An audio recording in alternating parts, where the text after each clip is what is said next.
This video from Casio Help, we're going to take a look at the SR-C4500 and using a barcode scanner. So this video is presuming that you've seen our other videos on how to set the scanner up and that you've also programmed your barcode products. So just like normal sales, you need the key in the reg mode, and then you simply take your barcode scanner and hover it, depending on the type of scanner you've got. Some of them you might need to press the trigger, but you basically point the beam at the barcode and it will then register the item.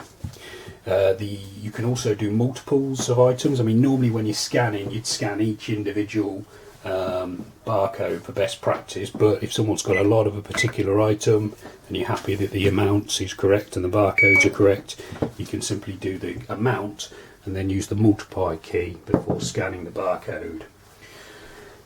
During a barcode sale, if you sell an item that hasn't got a barcode on or it doesn't recognise the barcode, you can still use the department keys to register the transactions. You can sell normal PLUs, and you can sell preset department buttons as well. Like any other transaction, when you've entered all the items, it's subtotal, and then you can either cash the sale off using the CA amount 10 button, typing in the amount of money handed over, or for credit card payments you can use this button here. If you've got the receipt switched on, you'll have a receipt printout.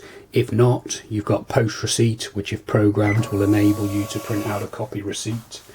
And that's basically it. I've got more videos appearing now showing you different ways of using the 4500 and how to set up the scanner and barcode products. You can check these out. You can subscribe to this YouTube channel, or you can visit casiohelp.co.uk for more. Thanks for watching.